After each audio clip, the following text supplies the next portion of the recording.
kalena dhamma sawanang etammanggala muttamanti. Mendengarkan dhamma pada saat yang sesuai adalah berkah utama. Rama-ramani, Bapak Ibu, Saudara-saudari sedama yang berbahagia. Selamat malam semuanya, terpujilah Sang Buddha, Namo Buddhaya. Bapak Ibu sekalian, pada kesempatan malam hari ini, Bante bisa hadir, merupakan suatu kesempatan yang baik untuk sama-sama kita belajar Dharma. Kenapa sama-sama belajar Dharma? Karena Bante juga lagi belajar, Bapak Ibu sekalian juga belajar. Dalam membabarkan Dhamma, bukan berarti Bante menguasai, tapi semuanya dari belajar, ya. Kita sama-sama belajar. Nah, pada kesempatan Dhammadesana pada malam hari ini, Bante ingin menjelaskan tentang bagaimana bekerjanya hukum karma. Karena sering Bante sudah jelaskan tapi mungkin masih agak membingungkan. Nah, hukum karma ini agak gampang-gampang susah. Tapi intinya kita belajar hukum karma. Yang pertama, kita dengan mengerti hukum karma, kita berusaha untuk selalu berbuat kebaikan, dan berusaha menghindari perbuatan yang buruk. Karena kita mengerti hukum karma. Yang kedua, dengan kita mengerti hukum karma, maka apapun yang datang kepada kita, itu akibat dari perbuatan kita sendiri. Jadi kita bertanggung jawab atas perbuatan kita sendiri. Yang ketiga, dengan belajar hukum karma, kita mengerti bahwa semua makhluk memiliki karmanya masing-masing. Ya, jadi semua membawa karmanya masing-masing. Nah, Bapak Ibu, saudara-saudari sedama, kita banyak orang berpandangan seperti ini. Oh, kita ini adalah hasil dari karma kita yang lampau. Ya, jadi kita ini bisa seperti ini adalah hasil karma kita yang lampau. Bagaimana, benar apa enggak? Benar enggak enggak? Setuju apa tidak? Hah? Setuju? Setuju. Pegang dulu ya setujunya. Nah, ada lagi yang berpandangan kita seperti ini karena ada kekuatan atau makhluk atau sosok yang menentukan nasib kita. Kalau ini setuju enggak? Tidak. Nah, jadi ada dua pandangan. Sebetulnya pandangan yang pertama, kita ini adalah akibat dari karma kita yang lampau. Kalau itu kita setuju, berarti kita sekarang tuh tidak perlu berusaha. Karena kita sudah menerima karma kita yang lampau. Semuanya sudah sesuai dengan karma kita yang lampau. Jadi nggak perlu usaha. Nah, jadi anak-anak nggak usah sekolah. Nanti pintar sendiri. Karena kan karma lampaunya ada. Gitu. Nah, jadi sebetulnya Bapak Ibu sekalian, kita ini membawa karma-karma kita yang lampau. Namun karma-karma yang lampau ini perlu kondisi-kondisi untuk berbuah. Jadi kita ini tidak tahu ya, sudah berapa kali kita ini hidup di alam mana saja, sudah berkali-kali, sudah tidak bisa dihitung. Bahkan Sang Buddha katakan seperti pasir yang ada di pantai, tidak bisa dihitung. Banyaknya kita lahir, mati, lahir, mati, lahir, mati. Sehingga kita ini bawa karma itu banyak sekali. Karma baik, karma buruk, karma baik, karma buruk, karma baik, karma buruk, banyak sekali. Nah, karma baik, karma buruk yang kita buat ini, itu tergantung kondisinya. Nah, ada istilah palinya disebut sampati dan wipati. Sampati artinya kondisi yang baik, yang berkecukupan, yang mendatangkan kesejahteraan. Sedangkan wipati adalah kondisi yang tidak baik. Nah, kondisi-kondisi ini bisa memungkinkan kita terkondisi untuk berbuat yang baik, atau kita tidak punya kesempatan untuk berbuat yang baik, bahkan kita bisa berbuat yang buruk. Apa kondisi itu? Yang pertama disebut gati. Gati sampati atau gati wipati. Nah, tergantung. Kalau gati sampati berarti kondisinya baik kalau seseorang tuh terlahir di alam yang baik. Di alam dewa, di alam manusia termasuk beruntung. Nah, terlahir di alam yang baik ini mengkondisikan seseorang untuk punya kesempatan berbuat baik.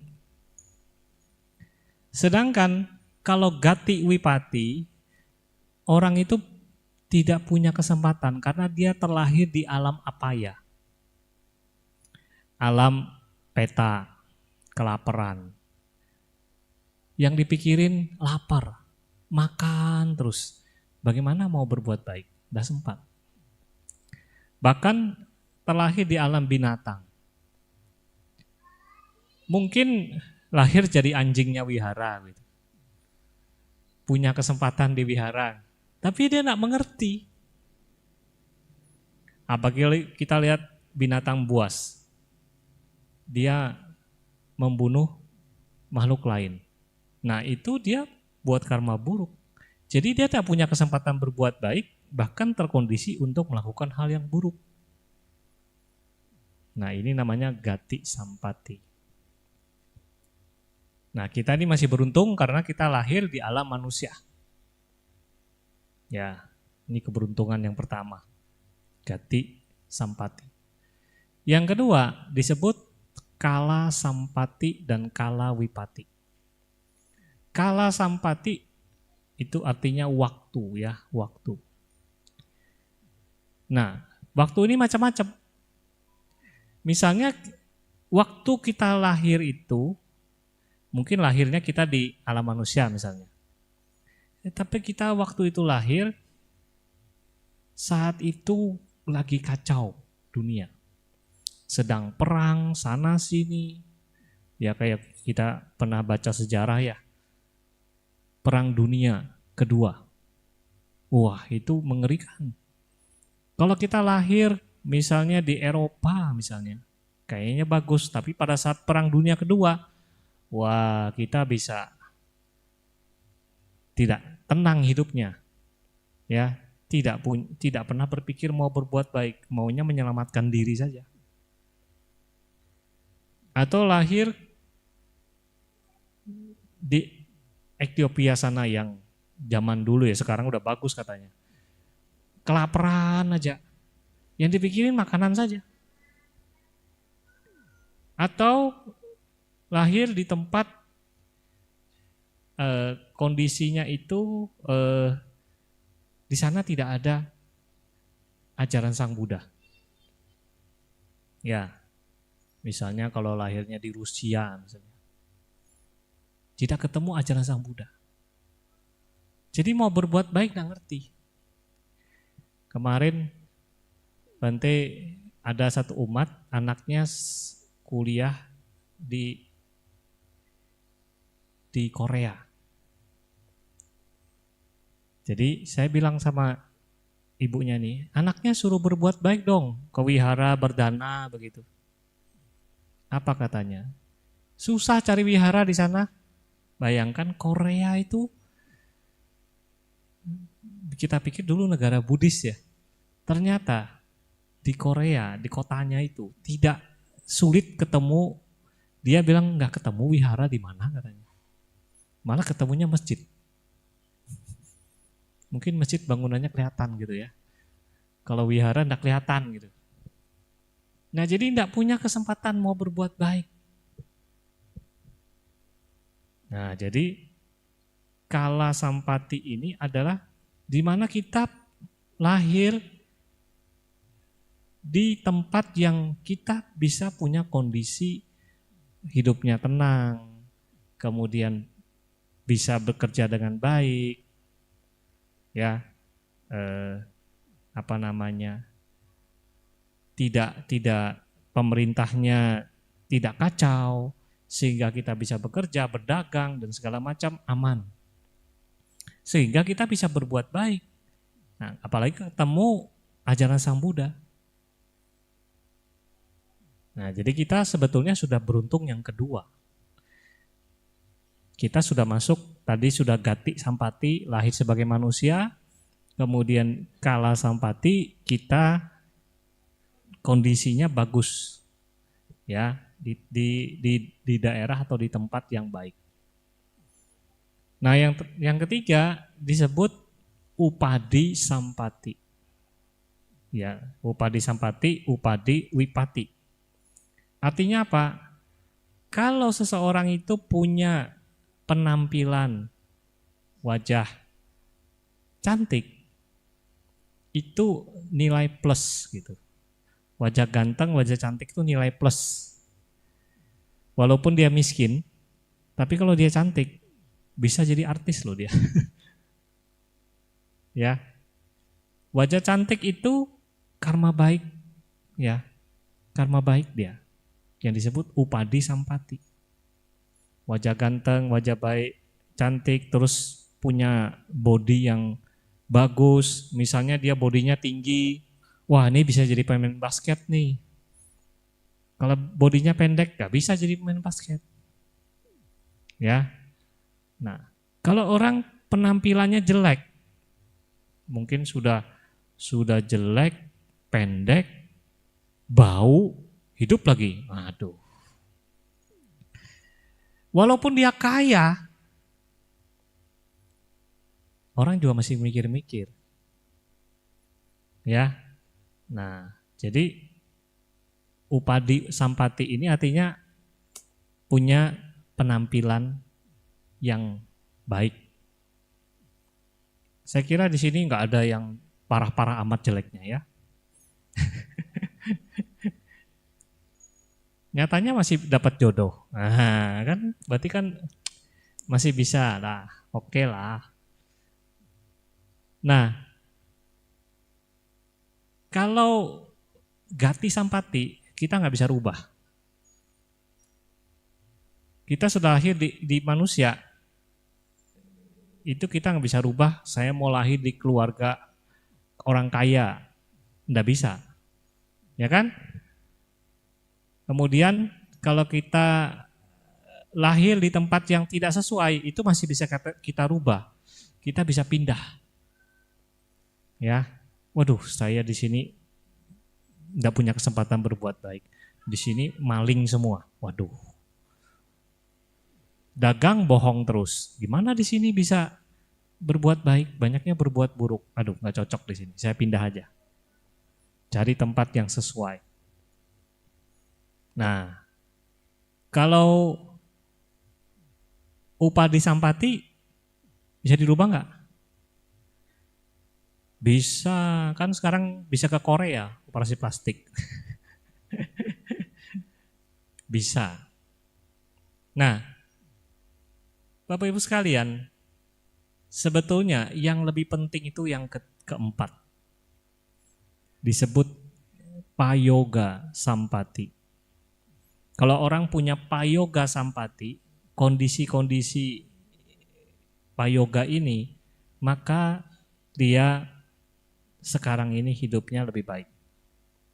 Tapi kalau dia punya payoga wipati, wah parah dah.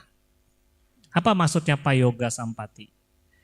Yaitu seseorang itu punya semangat, punya kemauan, punya keyakinan untuk maju, untuk berkembang, mau belajar, ya, semangat berbuat baik, semangat mengembangkan diri.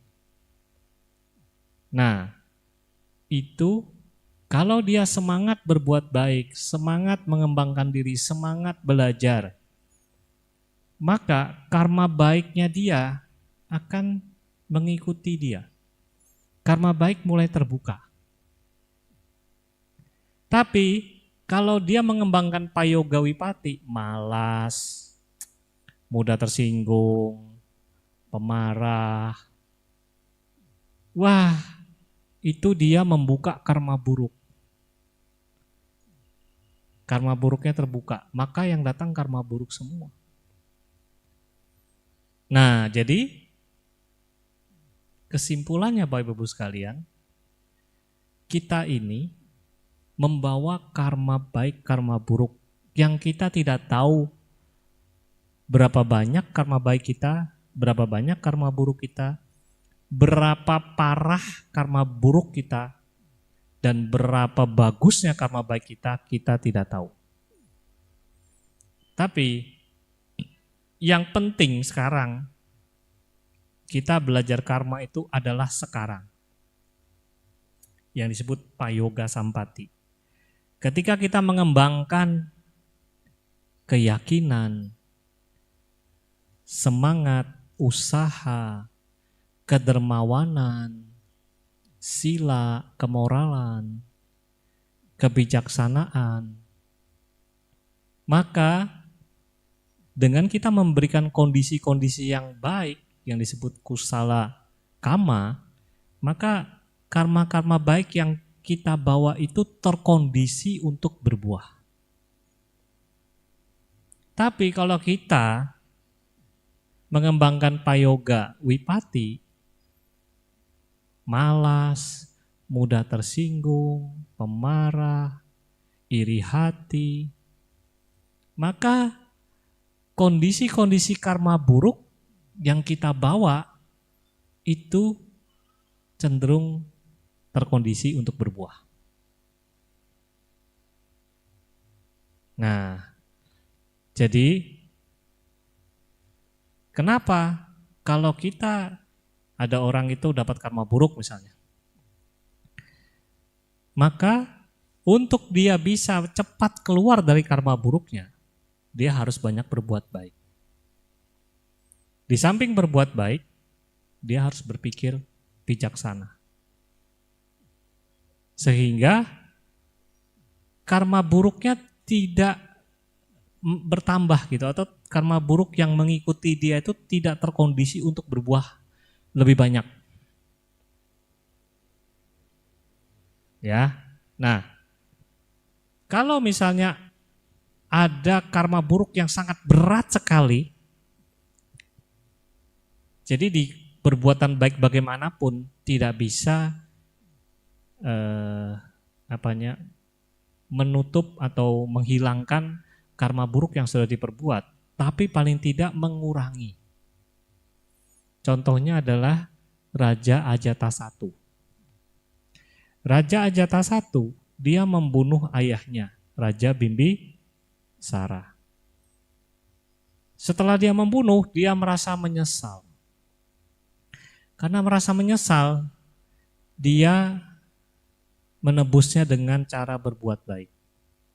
Dia belajar dharma, dia banyak berdana, menyokong Sang Buddha dan para biku, sangga, kemudian juga mengadakan persamuan pertama, sebagai sponsor persamuan pertama saat itu.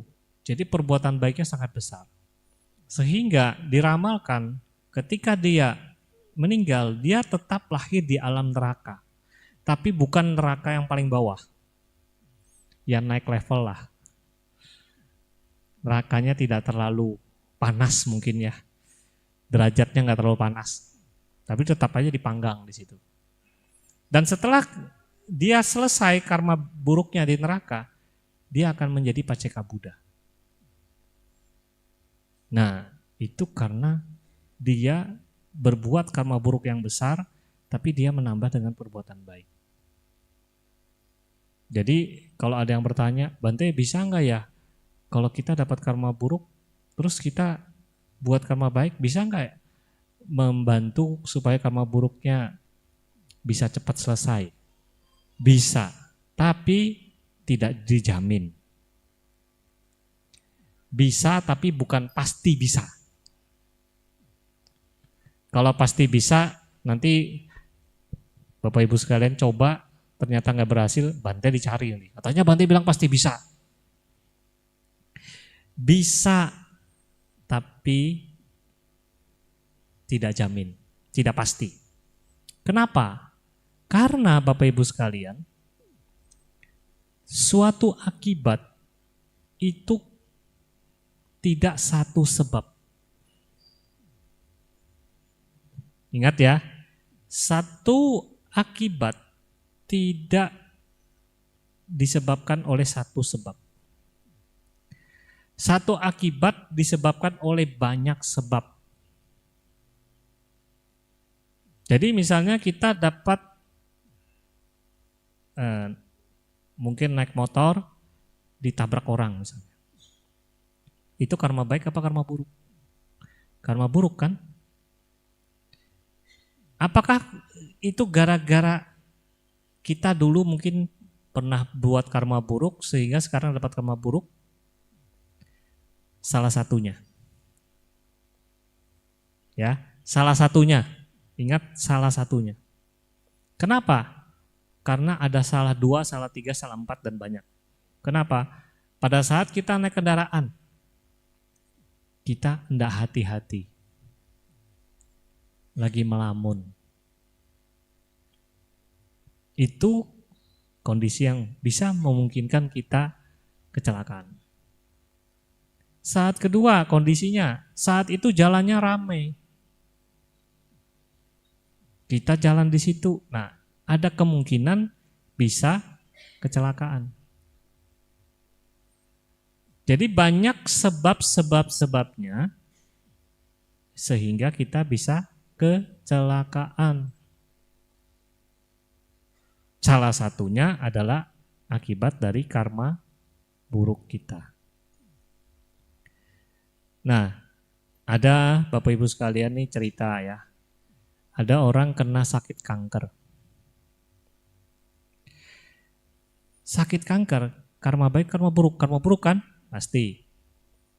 Sekarang, oh begitu berarti yang menyebabkan saya kena kanker adalah karma buruk saya. Apakah betul? Betul, tapi bukan satu-satunya. Karena Bapak Ibu sekalian, orang bisa kena kanker itu banyak sebabnya. Satu, karena makanan. Sel kanker akan berkembang kalau kita kasih makan, makannya salah. Jadi kita masuk, makanannya salah. Makanannya ada 2 Bapak Ibu sekalian. Ahara itu ada 2. Makanan secara materi, fisik ya, yang masuk ke mulut, dan makanan yang masuk lewat indera kita, yaitu makanan non-fisik, non-materi. Apa yang kita lihat, apa yang kita dengar, itu juga makanan. Nah, jadi kalau kita waktu kena kanker, supaya kita mau sembuh dari kanker, yang pertama jaga makanannya. Ya, jaga makanan. Makanannya dijaga supaya tidak mengkondisikan si kanker, sel kanker berkembang lebih banyak. Kemudian makanan yang kedua, makanan indria kita ini loh. Mendengar yang baik. Jangan dengar, wah si itu mati, si itu mati, si itu mati. Waduh, tambah takut. Kankernya tambah berkembang. Jadi dengar yang baik-baik, lihat yang baik-baik. Jadi makanannya dijaga. Satu sebab saja. Sebab kedua, karena karma kan sudah. Kalau karena karma, berarti saya dapat karma buruk nih. Bagaimana caranya? Saya harus buat karma baik. Karma baik itu lakukan apa? Jalankan dana, sila, samadhi, panya. Dana, sila, samadhi, panya. Itu karma baiknya. Berdana, jalankan sila, kemudian meditasi. Ya, baru Bante ada dapat cerita ada seorang itu orang kaya nih, kena kanker, pankreas lagi. Terus dia belajar meditasi, namanya meditasi cenci namanya. Ya, pernah dengar cenci? Nanti dicari di Google. Katanya Titik Puspa pernah belajar itu juga, sembuh katanya. Jadi dia belajar meditasi. Sehari dia duduk bisa 4 jam. Jadi kalau orang sudah kena sakit, bohwat sudah. Apa boleh buat? Mau duduk 10 jam juga saya siap. Yang penting saya bisa hidup. Kan begitu ya? Sekarang duduk 10 menit aja gak tahan. Ya kan? Nah itu. Jadi kalau kita banyak buat karma baik, maka karma buruknya bisa berkurang lah. Ya. Ketiga, karena pikiran. Jadi pada saat orang kena kanker, pasti stres. Stres pasti. Ya, Bante aja kalau dibilang, oh Bante kena kanker, stres juga. Dikira Bante kena stres. Stres. Ya, tidak ada orang tuh nggak stres. Tapi ketika kita sudah sadar stres itu, tapi jangan lama-lama stresnya itu sampai wah tambah kacau gitu pikirannya. Stres ya kaget stres. Tapi setelah itu harus sadar lagi. Oke, apa yang harus saya lakukan? Kan gitu. Pikirannya harus positif. Banyak sekali yang Bante baca buku orang yang kena kanker, dia bawa happy. Dia nggak pikirin kankernya. Pokoknya dia bawa happy. Dengar cerita lucu, baca cerita lucu, baca yang memotivasi, yang semangat, sehingga hatinya senang, pikirannya tenang. Pikirannya tenang, badannya tenang, sembuh dia. Jadi pikiran juga perlu. Kemudian yang keempat adalah lingkungan. Ya, lingkungan. Lingkungan ini ya orang-orang di sekitar kita ini yang mendukung kita, mensupport kita, itu juga membantu. Lingkungan, cuaca, iklim, itu juga membantu. Kalau kayak di Berau ini panas terus, rasanya hati juga panas kan? Tapi sejuk terus. Nah, happy. Coba kalau kita lihat ya, mereka-mereka yang tinggal di daerah pantai, biasanya orangnya keras-keras. Betul? Nah, orang Bugis, orang Madura, itu orang-orang daerah pantai, pesisir. Tapi kalau orang daerah gunung, biasanya orangnya kalem-kalem. Pernah ke daerah gunung? Kalau Pak Lilik ini daerah pantai nih, ya. Daerah gunung itu biasanya orangnya, aduh, halus-halus.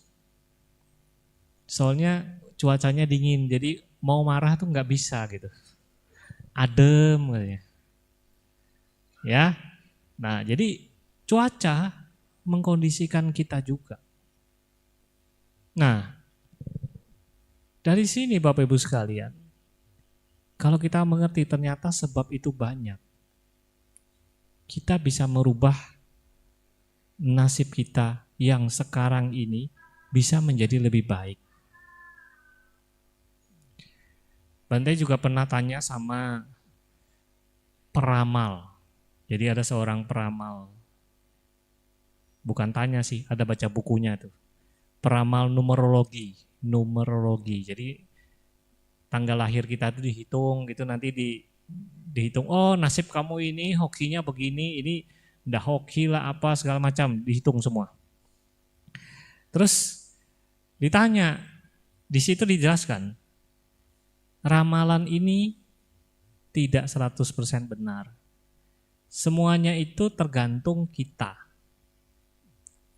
Jadi dia katakan, untuk bisa, kalau misalnya ramalannya jelek, untuk bisa mengatasi ramalan jelek itu, yang pertama, berpikir positif. Jangan dipikirin, maksudnya begitu. Ya, jangan dipikirin. Wah, usia kamu nih nggak sampai tahun ini. Tahun ini terakhir sudah. Waduh, kepikiran. Nah, jangan dipikirin pertama. Yang kedua, dikatakan banyak berbuat baik. Ya. Jadi setelah tidak dipikirin, banyak berbuat baik. Kemudian yang ketiga, pikirannya harus positif gitu. Ya, sudah nggak dipikirin, pikirannya positif ke depan. Saya mau gimana, nggak usah dipikirin lagi yang di belakang. Dan yang keempat, pindah tempat.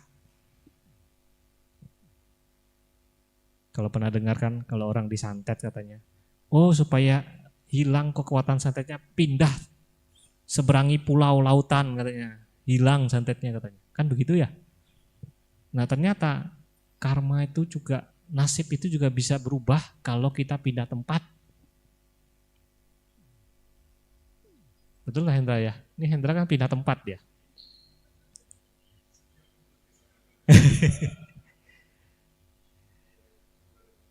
Kemudian hindari bergaul dengan orang-orang yang bohoki. Bergaulah dengan orang-orang yang bawa hoki. Maksudnya orang-orang bohoki itu adalah orang-orang yang mengajak kita mabok, mengajak kita berjudi, mengajak kita senang-senang aja. Nah, bergaulah dengan orang yang hoki, yang mau ngajarin kita, yang memberi semangat kepada kita, yang mau kita maju. Nah, pergaulan itu membuat hoki kita juga bagus. Bahkan Sang Buddha ketika mengadakan perjalanan jauh, di mana Sang Buddha tahu akan melewati tempat-tempat yang sulit untuk mendapatkan dana makan. Sang Buddha bilang, si wali diajak. Bante Siwali diajak. Kenapa? Karena Bante Siwali ini Bante hoki. Jadi kalau Bante Siwali ikut, pasti tidak akan kekurangan makan. Ya, jadi kalau kita bergaul sama orang hoki, kita juga ketularan hoki. Tapi kalau kita bergaul dengan orang yang bohoki, kita juga bohoki. Di zaman Sang Buddha juga ada seorang Bante yang memang dia punya karma buruk sangat besar sekali, sehingga dia tidak bisa dapat dana makan. Bante Sariputta kalau pindah patah sama dia, tidak bisa dapat dana makan. Tapi kalau Bante Sariputta jalan sendiri dapat. Tapi kalau sama dia nggak dapat. Tuh, berarti kan bohoki juga bisa menular kan gitu. Ya. Nah, jadi Itulah cara-caranya. Nah, jadi Bapak Ibu sekalian, karma baik, karma buruk itu bisa dirubah. Ya, bisa dirubah. Jangan kita pasrah sama karma buruk kita datang, sudah selesai. Enggak, kita bisa rubah. Kemudian, kalau orang itu punya tabungan karma baiknya banyak, dia aman. Makanya kita ada lihat orang, dia kok nabrak orang, kok nggak di penjara? Nabrak orang mati nggak di penjara? Iya, bapaknya pejabat. Yang satu, jangankan nabrak orang, mati. Senggol sedikit aja, bisa dipukuli satu kampung. Kok bisa begitu? Karena karma baiknya melindungi. Ibaratnya Bapak Ibu sekalian, lalat itu karma buruk ya. Lalat masuk ke air, misalnya di air aqua itu, masuk. Apa yang kita lakukan? Kita buang semuanya kan, air kan, udah bisa diminum lagi kan? Itu sama karma buruk dilakukan oleh yang punya karma buruk. Jadi dia punya karma buruk banyak, ya ibaratnya jadi orang miskin gitu kan, terus berbuat buruk, maka dia segera dapat karma buruk. Karma baiknya nggak bisa melindungi dia. Tapi kalau lalat ini hinggap di madu, apa madunya semua dibuang? Enggak kan? Lalatnya yang dibuang. Madu lebih mahal berharga. Nah, demikian juga kalau orang punya karma baik, ada karma buruk sedikit, buang, gak apa-apa, gak pengaruh, masih banyak madunya. Kalau sudah air gak bisa lagi dibuang semua, nah menderitalah dia. Jadi karma baik itu bisa melindungi kita. Maka dari itu janganlah banyak berbuat buruk, banyak berbuat baik, karena berbuat baik itu akan melindungi kita. Kalau kita sudah berbuat buruk, kemudian orang lain tidak tahu, ya, orang lain tidak tahu kita berbuat buruk. Terus kita pasti akan menutupi perbuatan buruk kita. Jadi kalau supaya orang tidak tahu, maka kita menutupi perbuatan buruk kita dengan apa? Dengan berbohong. Sudah berbuat karma buruk, berbohong lagi. Berarti Sang Buddha katakan seperti orang itu berhutang, terus plus bunga. Ada bunganya, yaitu berbohong. Maka kalau dia dapat karma buruk, nanti karma buruknya plus bunga. Apalagi kalau dia berbohong, tidak cuma sama satu orang. Banyak orang dia bohongi. Ya kan? Nah, bunganya banyak. Nah, jadi hati-hati kalau kita berbuat buruk. Mengerikan. Harus takut akan akibatnya. Hiri otapa harus ada. Supaya kita tidak mau berbuat buruk. Nah, Bapak Ibu sekalian, jadi sebetulnya karma baik, karma buruk itu setiap saat datang kepada kita dan kadang kita anggap itu karma buruk, bisa jadi karma baik. Kita anggap itu karma baik, bisa jadi karma buruk. Bagaimana kita memandangnya? Ada contoh, ada seorang dapat hadiah motor baru. Karma baik, karma buruk? Karma baik. Kemudian karena dia senang, dia bawa motornya jalan. Motornya jalan kena paku, bocor. Sudah gitu, siang-siang panas lagi. Waduh, karma baik, karma buruk. Hah? Bocor bannya, panas-panas. Karma baik, karma buruk. Karma buruk. Sudahlah, nonton dah, dibawa. Cari tambal ban. Untungnya 10 meter dari sana ada tukang tambal ban. Karma baik, karma buruk. Karma baik. Pada saat tambal ban, dia cek dompetnya. Saya bawa uang gak ya dia? Aduh, aman dah, ada 100.000, aman. Terus si tukang tambal ban setelah menambal, dia bilang, berapa ongkosnya? 100.000. Duh, mahalnya. Kalau enggak mau saya bocorin lagi. Nah, karma buruk apa karma baik tuh? Dipalak sama tukang tambal ban. Karma buruk. Tapi untungnya dia punya uang pas 100.000. Kalau enggak punya uang 100.000 gimana? Berarti kan beruntung dah. Karma baik. Tapi ngomel-ngomel. Sialan nih. Si tukang tambal ban ini cari kesempatan aja.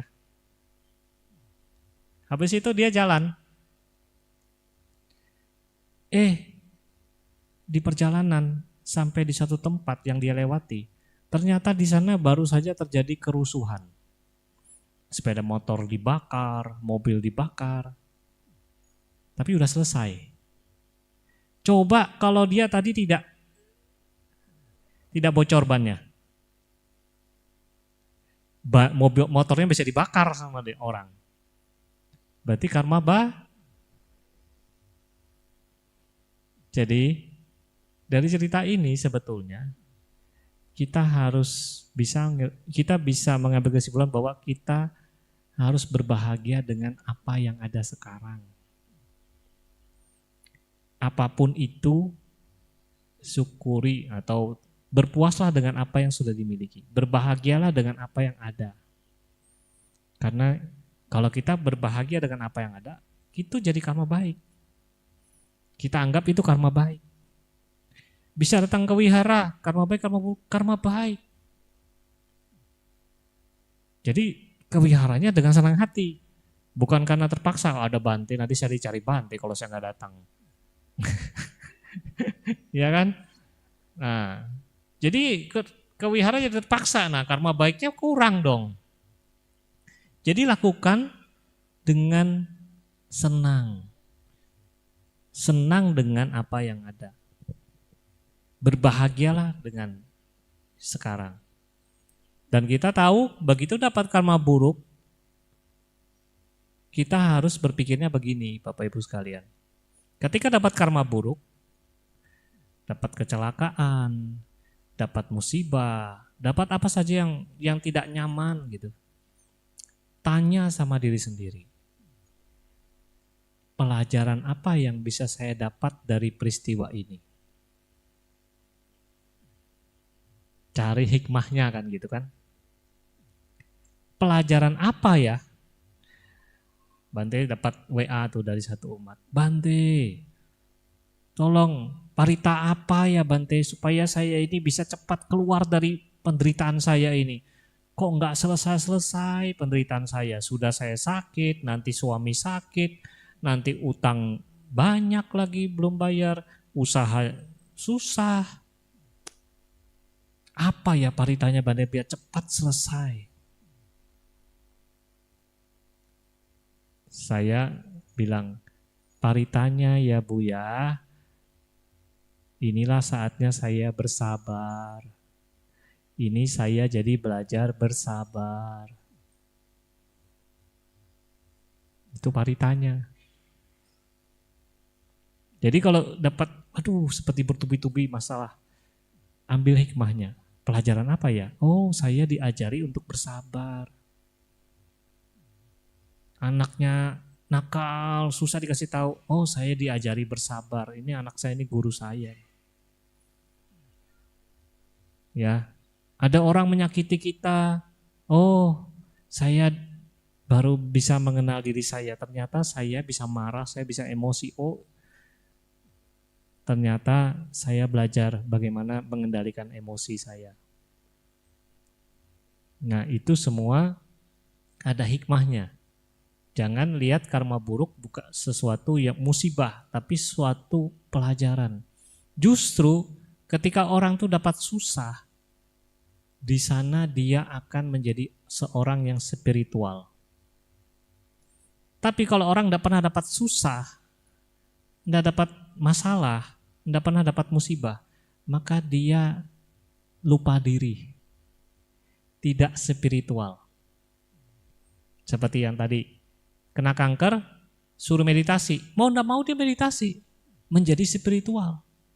Coba kalau dia tidak kena kanker, mana mau meditasi? Apa harus kena kanker dulu jadi meditasi? Kan enggak, tapi memang manusia itu begitu. Ketika dia mendapatkan duka, penderitaan, orang itu baru sadar. Nah, sadarnya itu tergantung penderitanya sekuat apa. Ya, kalau penderitaannya itu lebih kuat daripada yang menyenangkan, maka dia sadar. Tapi kalau penderitaannya kalah sama yang menyenangkannya, maka dia tidak sadar. Ya, contoh saja ya, orang merokok. Dikasih tahu siapapun juga tidak akan mau dengar. Ya, karena merokok menyenangkan. Ya. Jadi ini kan ada dua. Menyenangkan, tidak menyenangkan. Kita kan dikendalikan oleh dua hal ini. Ketika yang menyenangkan itu kuat, tidak menyenangkan jadi kalah, maka yang menyenangkan dominan, menang dia. Tapi ketika yang tidak menyenangkan lebih kuat daripada yang menyenangkan, maka dia akan terpengaruh oleh yang tidak menyenangkan. Jadi misalnya disuruh berhenti merokok tidak mau karena menyenangkan, tapi ketika dibilang, aduh kamu punya paru-paru ini sudah bolong loh, berhenti merokok, kalau tidak kamu mati loh. Menyenangkan enggak? Enggak menyenangkan. Akhirnya rokok yang menyenangkan ditinggalkan. Karena kalau merokok akan mati. Nah, tidak menyenangkan. Tidak menyenangkannya lebih kuat. Nah, jadi dalam ilmu mempengaruhi orang, ilmu manajemen dan segala macam, ilmunya cuma dua itu. Sama anak-anak juga dua itu ilmunya. Sama binatang, anjing misalnya, dua itu ilmunya. Yang mana yang ketakutannya lebih kuat, apa yang senangnya lebih kuat. Misalnya anjing, dia takut, diancam begini takut, nah dia nurut. Atau dikasih makan, dia nurut. Sekarang dikasih makan, gak nurut, berarti dengan tongkat, baru nurut. Jadi kekuatannya yang menyenangkan atau yang tidak menyenangkan. Jadi Sang Buddha sendiri mengajar kita dengan dua hal ini. Menyenangkan dan tidak menyenangkan. Apa? Para upasaka-upasika membunuh, jangan membunuh. Akibatnya kamu bisa pendek umur. Kamu akan menderita di alam neraka. Tidak menyenangkan toh? Nah, maka dari itu janganlah membunuh.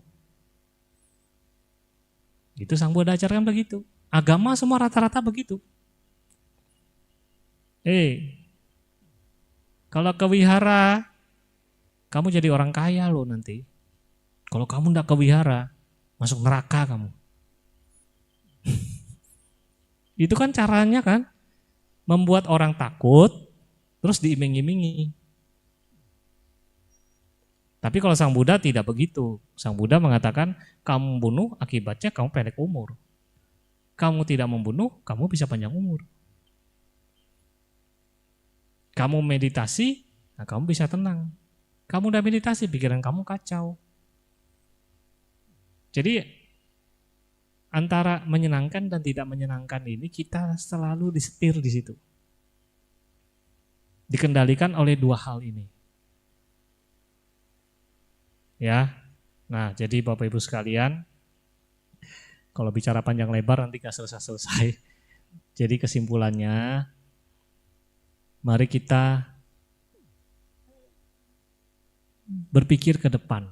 Artinya apa yang harus saya lakukan sekarang dan seterusnya. Yang lalu sudah berlalu. Yang depan belum datang. Tapi sekarang ini saya lakukan apa, itu yang lebih penting. Yang penting saat ini, di mana kita ada sekarang. Sadarlah saat ini sedang apa, melakukan apa. Kedepannya saya akan terus berbuat baik, tidak mau berbuat buruk. Itu tekadnya harus ada, sehingga kita bisa melangkah dengan yakin. Gitu. Ya, jadi itu yang Banda sampaikan pada malam hari ini. Semoga Anda bisa semangat terus berbuat baik dan yakin pada hukum karma. Dengan kita berbuat baik, mengkondisikan karma-karma baik yang sudah ada itu bisa berbuah. Kalau kita berbuat buruk, mengkondisikan karma-karma buruk yang sudah ada bisa berbuah. Oleh karena itu, banyaklah berbuat baik, tidak berbuat yang buruk. Jadi karma ini bukan saja karma yang lampau, tapi juga sekarang. Lebih dominan, yang lampau cuma 1/4. 3/4-nya sekarang. Yang lebih dominan. Maka dari itu yang sekarang inilah kita harus kondisikan. Berbuat yang baik. Semangat berbuat baik. Ya, semoga Anda semua maju dalam Dhamma. Semoga Anda semua berbahagia. Semoga semua makhluk berbahagia.